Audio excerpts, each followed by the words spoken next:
اس کے بعد آئیے آگے، دوسرا باب ہے باب کنس المسجد والتقاط الخرق والقضاء والعیدان۔ یہ مسجد ہی کے بارے میں آ رہی ہیں ساری باتیں۔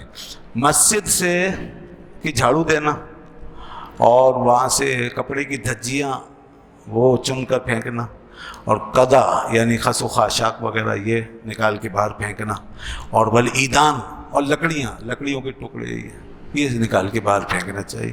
یہ باب ہے، اب اس میں اسی قسم کی حدیث آئے گی۔ تو مسجد میں جب آئیں تو یہ کچرا وچرا دے کے پھینک دیں، ثواب ملے گا آپ کو، بڑا اجر۔ تو کوئی بھی ایسی چیز دے کے اس کو پھینک دیں باہر، جیب میں ڈال لیں چاہیں تو بعد میں باہر پھینک دیں، یہ کرنا چاہیے، مسجدوں کو صاف رکھنا۔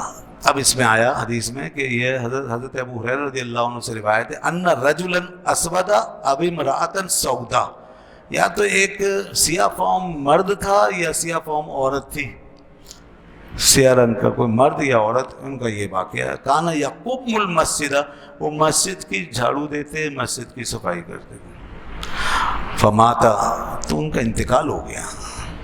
وہ مسجد صاف کرتے تھے، مسجد کی صفائی کرتے تھے۔ بعض لوگ ہوتے ہیں نا اپنی طرف سے لگے رہتے ہیں کچھ نہ کچھ صاف کرنے میں، ایسے بھی ہوتے ہیں۔ تو اس طرح وہ صاحب وقف ہو گئے خود ہی اور مسجد کی صفائی کرنا۔ اور پہلے کوئی اس طرح کا تو ہوتا نہیں تھا کہ فلاں کی ذمہ داری ہے، فلاں کی ڈیوٹی، یا کوئی انتظامیہ یا کوئی سلسلہ، بس ہر کوئی بس اللہ کے گھر کو اپنا گھر سمجھتا تھا، یعنی اللہ کے گھر کو آن کرتا تھا اور وہ خدمت انجام دیتا تھا۔ تو اس لیے ایسے لوگ آتے رہتے۔ چنانچہ ان صاحب نے صفائی کی ایک عرصے تک، تو پھر اس کے بعد ان کا انتقال ہو گیا۔ وسال النبی صلی اللہ علیہ وسلم، اگلے دن نبی صلی اللہ علیہ وسلم نے ان کے بارے میں پوچھا، فقالوا ماتا، تو لوگوں نے کہا وہ تو فوت ہو گئے، ان کا انتقال ہو گیا، اس شخص کا انتقال ہو گیا۔ فقال افلا کنتم آذنتمونی بہ، تو کیا تم نے مجھے بتایا نہیں ان کے بارے میں، اس کا انتقال ہو گیا اور تم لوگوں نے مجھے بتایا نہیں۔ دلونی علی قبری، حضور نے فرمایا تم مجھے ان کی قبر بتاؤ، کہاں دفن کیا تم نے ان کو؟ او قال قبرہا فاتا قبرہ فصلی علیہ، تو حضور ان کی قبر پہ تشریف لائے اور اس کی نماز ادا فرمائی۔ اس لیے پوچھا حضور نے کہ تم نے مجھے بتایا، اور اللہ کے رسول ہر جو بھی ایسے قریب میں کوئی مر جاتا، فوت ہو جاتا، اس کے بارے میں آپ پوچھتے، اور حرص ہوتی آپ کو اس بات کی کہ میں اس کی نماز پڑھاؤں، اس بات کی آپ کو تمنا اور طلب ہوتی تھی، شدید خواہش کہ میں اس کی نماز پڑھاؤں۔ اور یہ تو خاص طور پہ خادم تھے، مسجد کے خادم تھے اور بڑے قریب رہتے تھے، تو ان کے بارے میں خاص طور پہ پوچھا، اور پھر قبر پر جا کر ان کی نماز بھی پڑھی۔ تو یہ وجہ، یہ اس سے کیا پتہ چلتا ہے کہ حضور نماز پڑھ کے اپنی نماز کا فیض، اپنی دعاؤں کا فیض اس صاحب قبر کو پہنچانا چاہتے ہیں۔ دیکھیں نا، ہم تو نماز ہم میں سے کسی نے پڑھی کسی نے نہیں پڑھی تو کوئی مسئلہ نہیں، جنازے کی نماز کسی نے بھی پڑھ لی ہو گئی، مگر اللہ کے رسول سب کے پڑھنے کے بعد پھر خود پڑھتے ہیں، اگر پہلے نہیں پڑھی ہوتی خود، یہاں تک کہ قبر پہ جا کے بھی پڑھتے ہیں۔ یہ قرآن نے کیوں کہا؟ اللہ تعالیٰ نے ارشاد فرمایا کہ فصل علیہم ان الصلاۃ سکن لہم، آپ ان پر نماز پڑھا کریں، اے محبوب ان پر نماز پڑھا کریں، اپنے غلاموں پہ نماز پڑھا کریں۔ ان الصلاۃ سکن لہم، اس لیے کہ آپ کی نماز ان کے لیے سکون ہے، آپ جب نماز پڑھ لیں گے تو ان کو سکون ملے گا، قرار ملے گا۔